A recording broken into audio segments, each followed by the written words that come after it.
को लग रहा है कि पौरुष जी जो है, पौरुष जी की गर्लफ्रेंड है। जा रहे हैं हेवी ड्राइवर, बनारस जा रहे हैं। Mister heavy driver.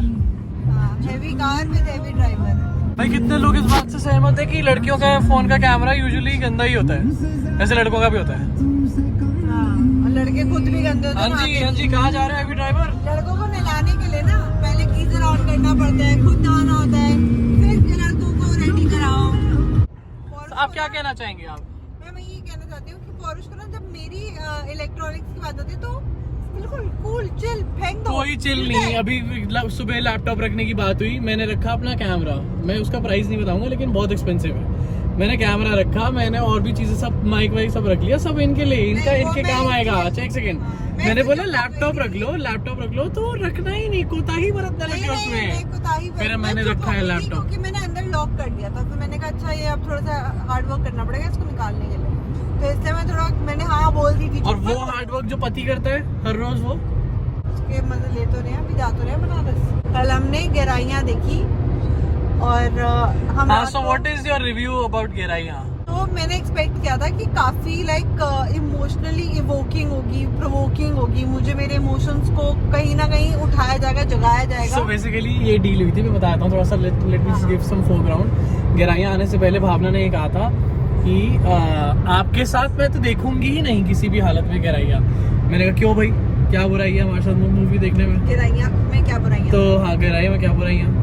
तो इसने ये कहा मुझे कि आप मुझे, जो मेरा कोई मूवी देख रही होती हूँ उसमें सेंटिमेंटल सीन आते हैं, इमोशनल सीन्स आते हैं, आप मेरी उसमें हंसी उड़ाने लग जाते हो जब मैं रोती हूँ। मैं हंसी नहीं उड़ाता, मैं बेसिकली इसका रिएक्शन देख रहा होता कि ये रोना शुरू कर चुकी है नहीं शुरू कर चुकी, मैं हंसी नहीं उड़ा रहा होता। लेकिन मेरा उससे वो मेरे को आदत है शुरू से, बचपन में मैं और लोगों को वैसे करता हूँ। तो अभी ये हुआ कि गहराइयाँ जब आई तो इसने कहा कि मैं आपके साथ तो देखूंगी ही नहीं, बिल्कुल भी नहीं देखूंगी, क्योंकि ये तो बहुत ही ग्रेट मूवी है, इसमें तो मुझे 2-4 बार 5-6 बार रोना आएगा, 2-3 बाल्टियां में रोएंगी, मतलब 2-3 बाल्टियां में आंसू में भर दूंगी आराम से। तो ये बाल्टी भी लेके बैठी साथ में, इसने कहा मैं नहीं आपके साथ देखूंगी। तो इसने खैर, मैंने इससे बोला मैं नहीं करूंगा तंग, मैं कुछ नहीं बोलूंगा, ये नहीं बोनी।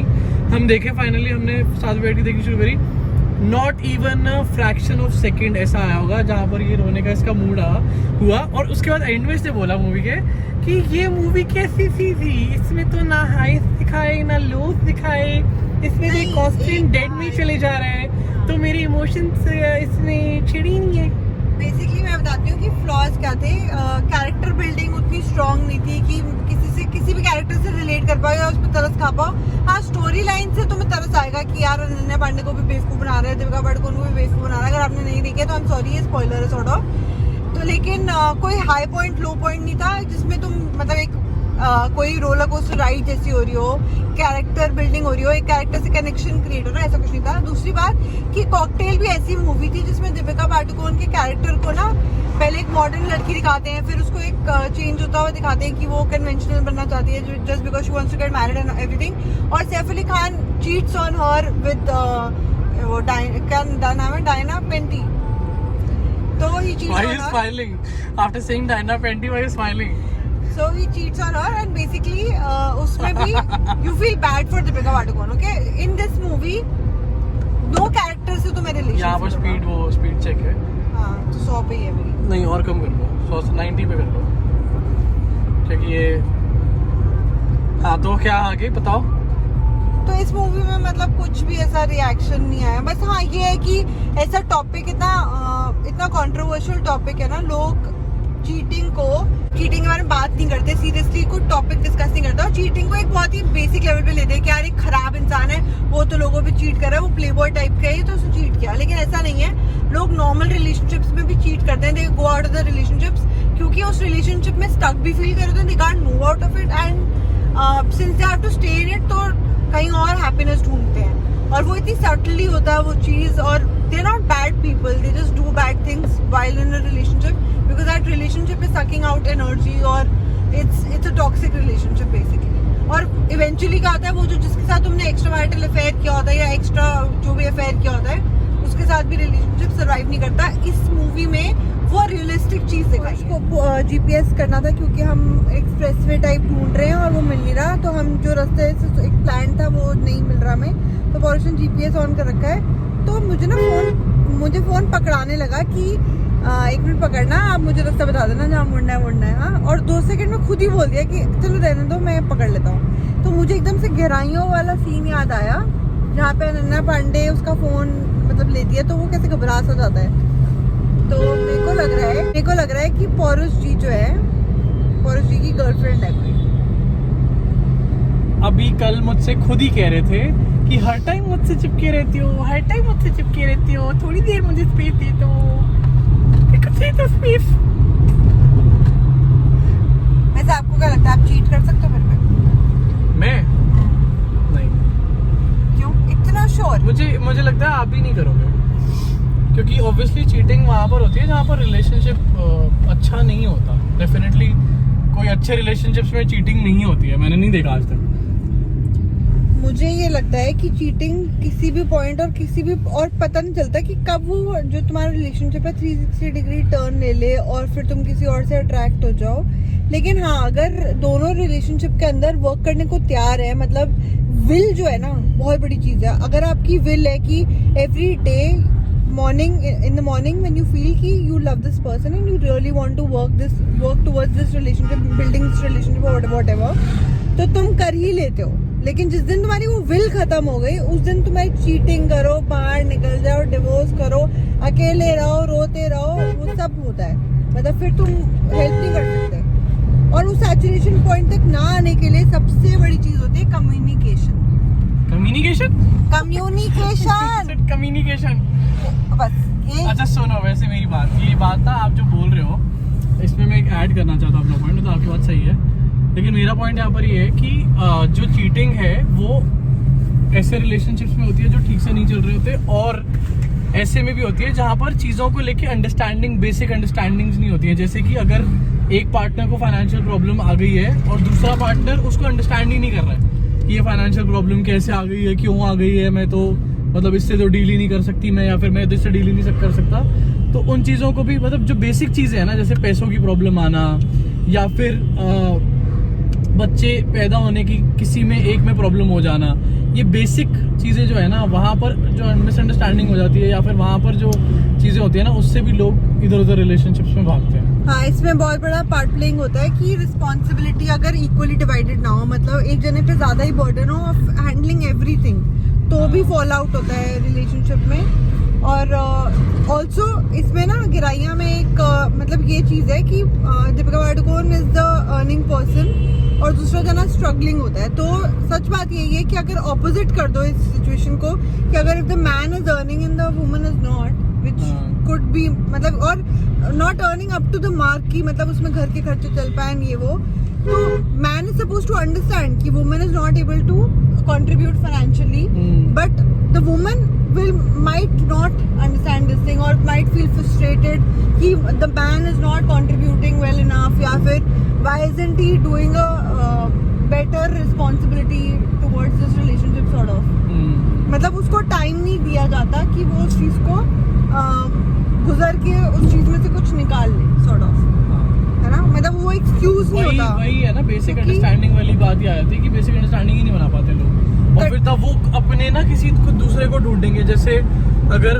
पत्नी है और पति कमाता नहीं है, पति को कुछ फाइनेंशियल प्रॉब्लम आ गई, पत्नी की जॉब ठीक है, हाँ, और उस पत्नी के अराउंड कोई ऐसा आदमी है उसके जॉब में या फिर उसके फ्रेंड सर्कल में who is doing pretty well in his life, तो वो उसकी तरफ अपने आप थोड़ा सा ना वो देखेगी यार, इम्प्रेस रहेगी उससे कि यार ये तो अच्छा कर रहा है, ये तो है। इम्प्रेस्ड होना ही धीरे धीरे किस तरीके से मतलब तुम्हारे को अगर रिलेशनशिप खराब होगा, पति तुम्हारे को इमोशनली भी टॉर्चर देता होगा, तो तुम अपने आप पत्नी हट जाएगी फिर उससे।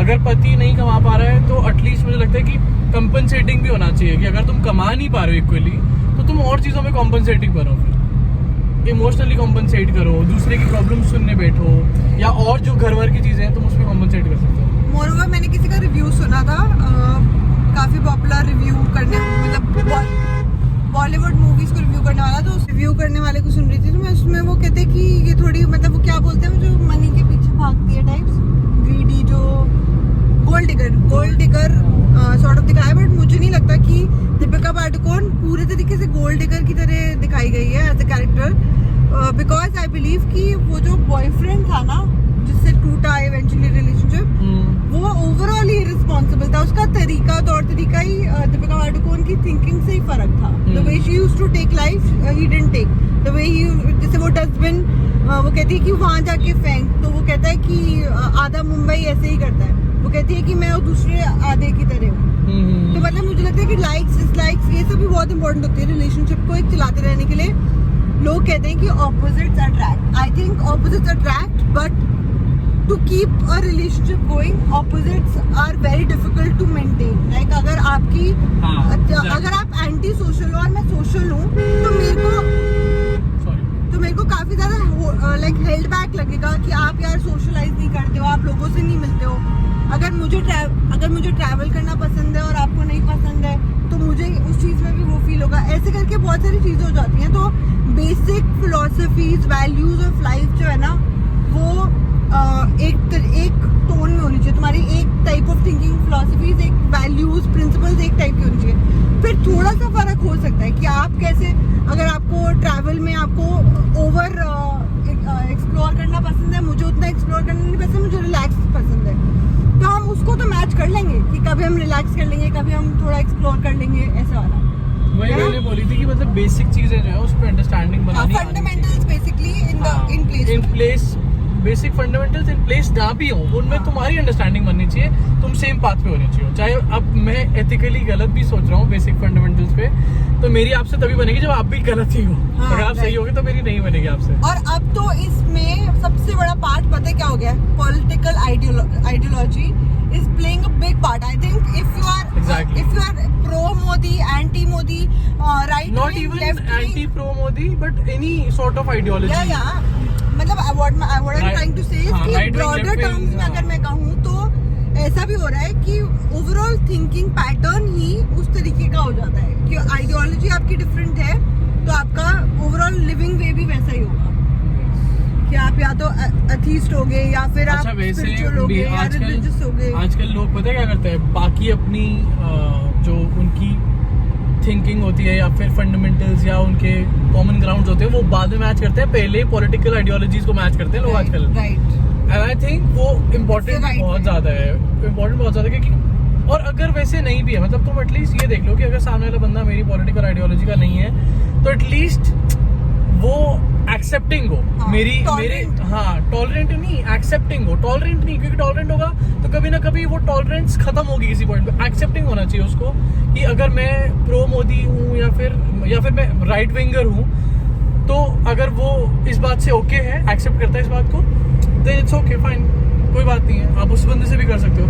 लेकिन अगर आप नहीं हो, अगर आपके अंदर 1% भी आइडिया है कि भाई नहीं, मैं नहीं एक्सेप्ट कर सकता इस चीज़ को, ये particular thing I can not accept, तो पहले ही बता के चलो। आजकल के रिलेशनशिप्स में ये बाद में 4-5 साल, कुछ लोग ऐसे भी हैं जो 2-2 साल बाद इलेक्शन आता है, शादी हुई, उसके बाद जब इलेक्शन आया तब लड़ाइयाँ होती है लोगों की कि इलेक्शन आया। आजकल तो हो रही है, फैमिलीज में ऐसी बातों पे लड़ाइयाँ हो रही हैं। और अगर आपकी फैमिली की भी आइडियोलॉजी डिफरेंट है और आपके हस्बैंड या आपके पार्टनर से मिलती है, तो भी कॉन्फ्लिक्ट हो जाता है, क्योंकि कहीं ना कहीं जो फैमिली डिस्कशंस होती हैं, आपस में मिलना जुलना होता है, गेट टुगेदर होता है आपस में, वो उसमें भी ये सब डिस्कशंस होती हैं, उसमें भी एक पॉइंट ऑफ कॉन्फ्लिक्ट बन जाता है। फिर दूसरे जने को बुरा लगता है कि भाई मेरी आइडियोलॉजी ये है, मेरे लिए टॉलरेंट क्यों नहीं है वो जना।